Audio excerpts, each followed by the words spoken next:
Hey guys, I want to talk to you about um, bad responses to betrayal trauma and triggers, and let you know and teach you some ways, some better ways to respond when a spouse is acting in her trauma when she's been triggered. And so, let me give you some examples. Let's say you wake up in the morning and she's been up on the computer all night, searching through history because she's scared um, that you've been acting out. Um, Maybe she's been checking phone records because she's worried that you've been contacting other women. Maybe she is just being really shut down and angry or mean because she's just processing her new reality and what's happened to her. She's dealing with the trauma.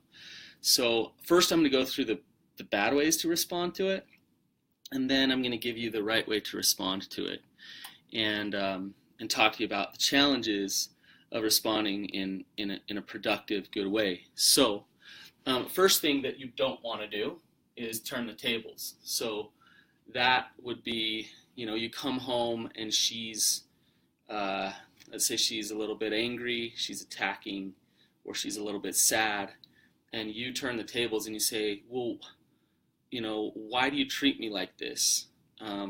What's it going to take? Can't you see I'm doing all of these things? All of a sudden it's about you, it's not about her. You're not connecting to her emotion. You're not allowing her to feel what she's feeling. You're defensive and you're turning the tables back on her.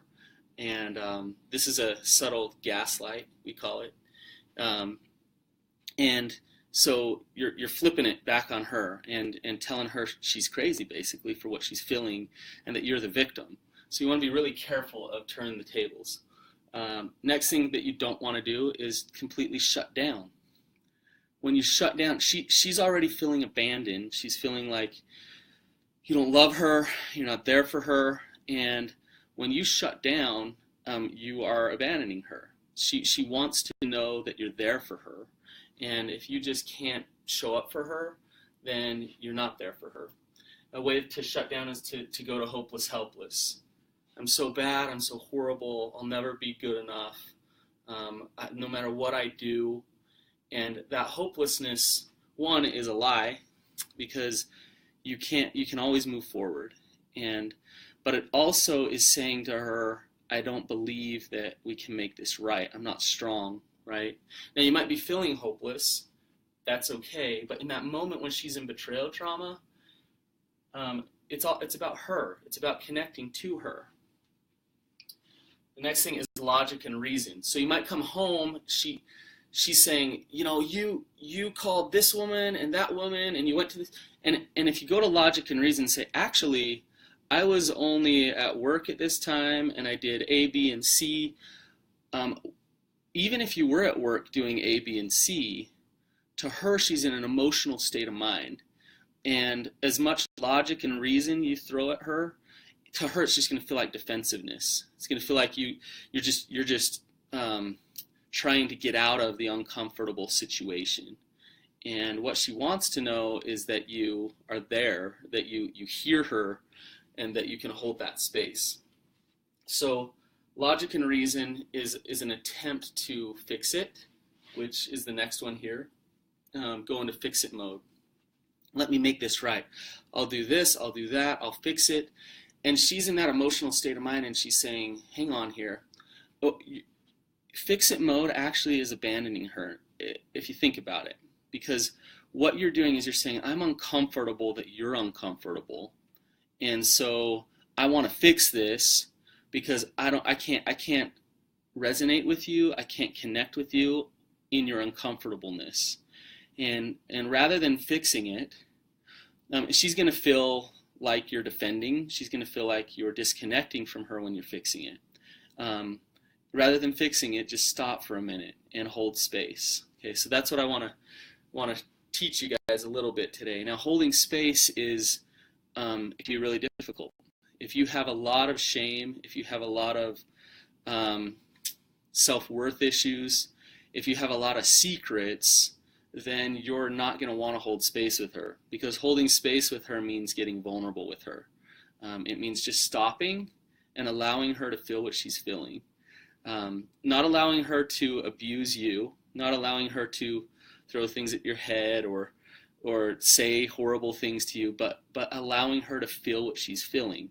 So you have your boundaries. You need your boundaries so you can hold space for her. You have your boundaries, but you also have empathy. You have love for her to say, you know what? I want to understand what you're feeling. I'm here for you. I can tell that you're hurting. I can tell that you're sad. I'm here. And she might say, no, you hurt me. You're mean. And you can say, you know what? I have, but right now I'm here. And if you want to talk, I'm available. And it's just allowing her to process what she's feeling and validating her emotions. And you might be thinking, well, maybe her emotions aren't valid. Her emotions are always valid. What she's feeling is real to her. And so it might not be based in reality, but her emotions are real. And she wants you to validate that. She needs you to validate that because it shows her, look, I do care about you. I am here with you. I am connected to you and what you're going through and how you feel.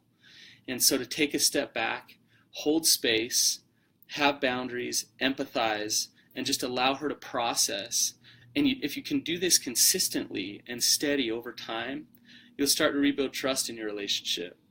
You'll start to create safety, and you'll become an asset for her healing, not a liability. You're a liability with all of these things.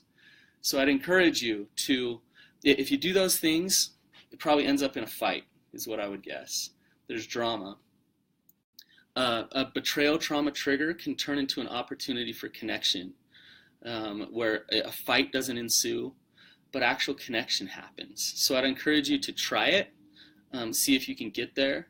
It takes practice, it takes work, but I've seen it happen, and I know it can go toward connection, not disconnection.